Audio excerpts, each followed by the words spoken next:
देखिए सबसे पहले तो आप सभी को पता होगा इसके बारे में कि आपके न्यूज़पेपर के अंदर आपका आ गया था लगभग पहले 70,000 भर्ती की बात थी, बट उसके अंदर जो आपकी बीपीएससी टीआरई फर्स्ट जो आपका हुआ था उसकी आपकी जो बची हुई रिक्तियां थी इसमें जोड़ दी। तो बात कही जा रही है 1,20,000 के करीब आपकी वैकेंसी की इसके अंदर बात कही जा रही है, मतलब इसके आसपास में आपको टोटल वैकेंसी देखने को मिलेगी, जिसका आपका ऑफिशियल नोटिफिकेशन भी आपका आ चुका है इसकी डेट को लेकर। देखिए मैं आपको सामने स्क्रीन पर दिखा देता हूं, जैसे आप इसके ऊपर क्लिक करोगे उसके सामने आपके सामने ये इंफॉर्मेशन आ जाएगी। ठीक है, तो यहां पर आपका लिखा हुआ है जिसके बारे में पहले से चर्चा चल रही थी कि जो आपके 6 to 8 है, 9 to 10 है और 11 to 12 है, उसके लिए आपकी वैकेंसी है। उसके अलावा आपके प्रिंसिपल की भी इसके अंदर वैकेंसी है, जो जो अपने इनके अंदर ट्रेन टीचर है उनकी वैकेंसी है। और इसका जो आपका नोटिफिकेशन आएगा, डेट आएगी वो 3 नवंबर से आपकी 14 आपके नवंबर 2023 तक इसकी प्रक्रिया यहां पर चलेगी, यानी 3 तारीख से आपके फॉर्म बनना स्टार्ट हो जाएंगे, जो इन्होंने कहा था या तो अक्टूबर के लास्ट में या नवंबर के स्टार्टिंग में हम इसको शुरुआत कर देंगे। ठीक है, तो आपके फॉर्म भरने की तारीख यहां पर दी गई है, 3 नवंबर दी गई है। उसके अलावा बात करें एग्जाम डेट, तो देखिए एग्जाम डेट यहां पर डिक्लेयर कर दी 7 दिसंबर से 10 दिसंबर तक आपके एग्जाम है। ठीक है, हालांकि कि इन्होंने एक छोटा सा वर्ड लिखा है यहां पर संभावित, तो संभावित का ये मतलब है कि क्या पता आपके 1-2 दिन ऊपर नीचे हो जाए, लेकिन लमसम में आपके इसके पास ही आपकी एग्जाम डेट भी रहने वाली है। और जो आपका इसका नोटिफिकेशन है 3 नवंबर से जो आप लोग इसके फॉर्म भरना स्टार्ट करोगे, तो वो भी लगभग इसके आसपास में दोनों आपके रहने वाले हैं। ठीक है, तो ये आपका जो ऑफिशियल नोटिफिकेशन आया, ये इसकी इंफॉर्मेशन इससे संबंधित आई है, वो मैंने आपके सामने यहां पर बता दी। ठीक है, तो भैया आप लोगों ने देख लिया कि आपके सामने जो दूसरी बहाली आ रही है, सेकंड फेज आ रहा है, जिसके अंदर आपकी एक बड़ी संख्या में वैकेंसी है, तो उसके रिगार्डिंग आपकी पक्की खबर अब आ गई है। तो जितनी तैयारी आप लोग कर रहे थे उसमें और अपनी डबल उसको तैयारी करना स्टार्ट कर दो।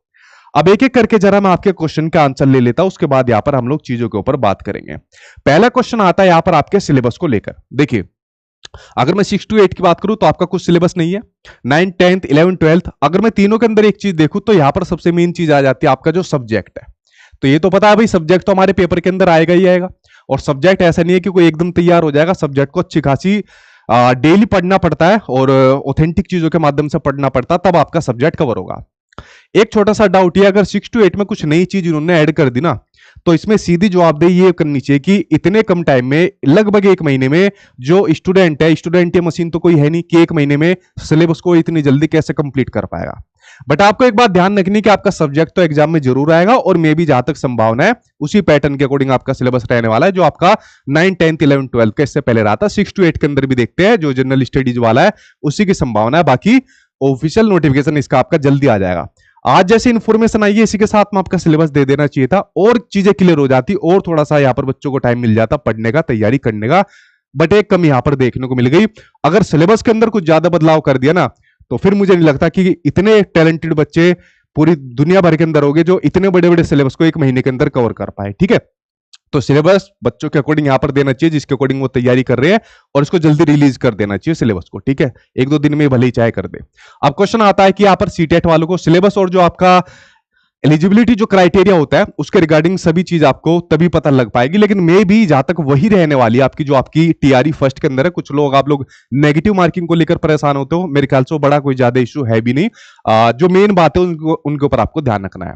अब बात करते हैं यहाँ पर सीटेट वाले कैंडिडेट को लेकर। देखिए सीटेट इसके अंदर आपका, या तो आप लोगों ने सीटेट पेपर 2 पास कराओ या स्टेट पास करो, तो ही आप इन भर्तियों के लिए यहाँ पर एलिजिबल होते हो। ठीक है, लेकिन जब तक ऑफिशियल नोटिफिकेशन नहीं आता, क्या पता उसके अंदर कुछ और चीज हो, तब तक कुछ कह नहीं सकते। तो जो आप लोग यहाँ पर अपेयरिंग वाले पूछते हो, क्योंकि जो सीटेट का एग्जाम है साल में 2 बार प्रस्तावित है, आपका दिसंबर के एंड या जनवरी के शुरुआत में आपका एग्जाम होगा, बट उसका भी आपका नोटिफिकेशन अभी तक नहीं आया। तो जो अपेयरिंग वाले बच्चों की यहाँ पर समस्या है, अगर उसका नोटिफिकेशन आपका जल्दी आ जाता है और बोर्ड कंसिडर कर लेता है उसको, जैसे पिछली बार क्या था, पिछली बार भी शामिल नहीं किया था, बट उसके बाद कुछ समय के बाद, क्योंकि पिछली बार तो इतने बदलाव करे थे बस पूछो मत, तो उसके बाद बदलाव करके अपेयरिंग वालों को इसके अंदर शामिल कर लिया था, चाहे सीटेट वाले हो चाहे उनकी जो क्वालिफिकेशन से रिलेटेड जो भी चीज है, तो अपेयरिंग वालों को इसके अंदर शामिल कर लिया था। इसमें बीएड वाली आपके मतलब जो कैंडिडेट है उनके लिए आपकी है, बाकी एक बार नोटिफिकेशन आने के बाद सारी चीजें क्लियर होगी, बट अपेयरिंग वालों की यहाँ पर पूरी संभावना है। देखिए एक बात मैं यहाँ पर 100% इसलिए नहीं बोलता हूं, क्या पता ऑफिशियल नोटिफिकेशन में शायद ना हो। ठीक है, तो ये चीज ना हो जाए कि सर आपने गलत बता दिया, आपने अपने बैच के चक्कर में गलत बता दिया, क्योंकि मैं कोई गलत चीज बता के तो आपको काम करता नहीं। ठीक, और इतना मैं कह सकता हूं कि जो बिहार के अंदर आपकी जो ये वाला फेज फर्स्ट निकला था भर्ती को लेकर, तो मुझे इतना पूरा भरोसा है कि बिहार के अंदर शायद ही कोई सेंटर होगा जहां पर काउंसलिंग चल रही है, पूरा बिहार के अंदर कोई एक ऐसा स्कूल होगा जहां पर मेरा स्टूडेंट आपको देखने को ना मिलेगा।